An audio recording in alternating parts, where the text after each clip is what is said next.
Telugu industry పూజా హెగ్డేని పూర్తిగా మరిచిపోయిందా? కొత్త అవకాశాలు ఇవ్వడం లేదా? పైగా చేతిలో ఉన్న అవకాశాలు లాగేసుకుంటున్నారు. ఈ భామ గోల్డెన్ టైం క్లైమాక్స్ కి చేరుకున్నట్లేనా? ఏడాదిగా ఈమెకు ఛాన్సులు రాకపోవడానికి కారణం ఏంటి? పూజా కూడా రియాలిటీ అర్థం చేసుకుని టాలీవుడ్ కాకుండా బాలీవుడ్ పై ఫోకస్ చేస్తున్నారా? అసలు ఏం జరుగుతోంది ఈ బ్యూటీ కెరీర్ విషయంలో?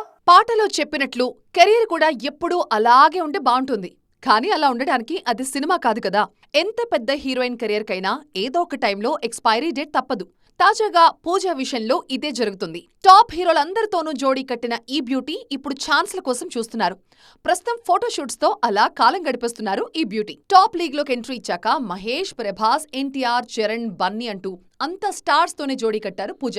వాళ్ల నుంచి అవకాశాలు మొండికేయడంతో నెక్స్ట్ లిస్ట్ లో ఉన్న రవితేజ, నితిన్, సాయి తేజ్ లాంటి హీరోల నుంచి పిలుపు వస్తుందని ఆశగా చూస్తున్నారు. కానీ ఇప్పటి వరకు అక్కడి నుంచైతే అలాంటి ఆఫర్స్ ఏం రాలేదు. గుంటూరు కారం మిస్ అయ్యాక పూజ చేతిలో ఒక్క తెలుగు సినిమా కూడా లేదు. బాలీవుడ్ లో షాహిద్ కపూర్ తో కోయి షక్ సినిమాతో పాటుగా అహాన్ శెట్టితో కూడా ఒక సినిమాలో నటిస్తున్నారు పూజా హెగ్డే. ప్రస్తుతం ఈమె ఫోకస్ అంతా బాలీవుడ్ పైనే ఉంది. అందుకే తెలుగు నుంచి ఆఫర్స్ వస్తే హ్యాపీ, రాకపోతే ఇంకా హ్యాపీ అన్నట్లుగా ఉన్నారు ఈ బ్యూటీ. ఖాళీ దొరికితే ఎంచక్క ఫోటోషూట్స్ చేసుకుంటున్నారు. చాలా కాలం వెయిటింగ్ తర్వాత ఈ మధ్య నాగచైతన్య సినిమాలో అవకాశం దక్కింది. విరూపాక్ష ఫేమ్ కార్తిక్ దండు ఈ సినిమాకి డైరెక్టర్. త్వరలోనే షూటింగ్ కూడా మొదలు కాబోతోంది.